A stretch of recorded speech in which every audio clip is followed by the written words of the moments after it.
All right, hello wine drinking people. Today is Wednesday, March 30th. Wow, just one more day to go before the end of the month here. And we've had a slow week this week. I don't know what's going on. Just the Opus 1 bottle signing and then the cooking class, and that's it for us. But I was on vacation last week, so it takes me a little while to get caught up once I get back. But hey, next week, we've just added another event to the calendar. That's right, folks.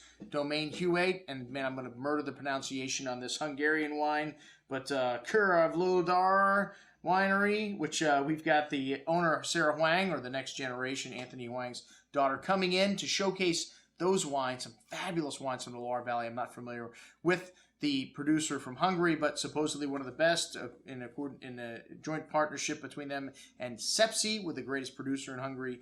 We've got these Hungarian wines. Should be very excited. That's Monday night the 4th. Just added to the calendar, just snuck in there. And then we got two other events, one of which we're highlighting today, our Ribera Del Duero tasting. But first, we got a new bit for you, a new segment. It's called Wine Watching with Cheech. All right, let's check it out.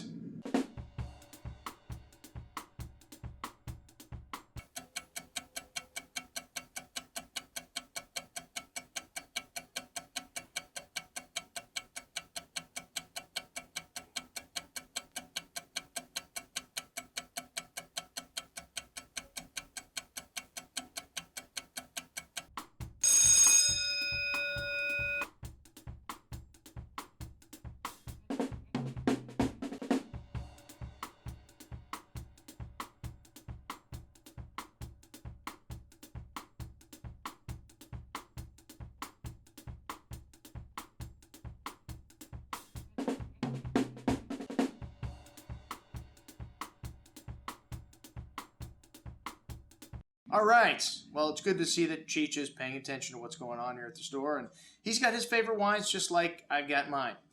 I'm not a big fan of the Zinfandel blends, but hey, man, this new banknote wine seems to be catching the world by storm, similar to the way the Prisoner did. But hey, what have we got to sell you today? As I mentioned before, we have got a tasting going on almost a week from tonight. A week from tonight? I think it is a week from tonight. What the heck? It's a week from tonight. Our Ribera Del Duero tasting here at the store. And Ribera Del Duero is a DO that was recently created, 1982. And, some fabulous wines come from there. This is a region just south of Rioja.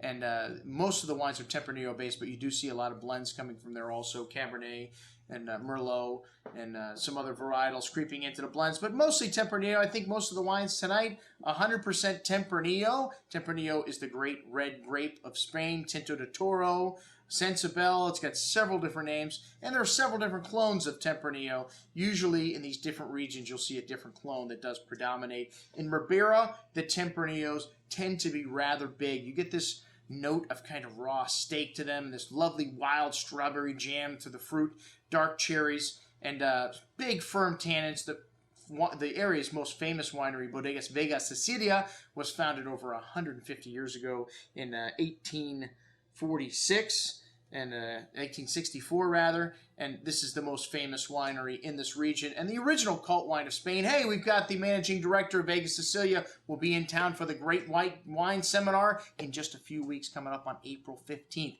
That's right, folks. Check it out on our calendar of events there on the website. And we've got 12 wines for Ribera del Duero, some old favorites like the Alto and the Finca Torre Milanos, Los Cantos, and the Viña del Moro, and then some new wines which, I haven't had before. This doesn't happen at a tasting very often, that I'll allow wines to come in that I haven't had before, but I've been promised that they're just outstanding, these new Martin Verdugo wines, and the reviews on them do look look excellent. So some great stuff. And hey, we're going to have Jamon de Serrano, folks. That's right. You can't do a Spanish wine tasting without your ham on.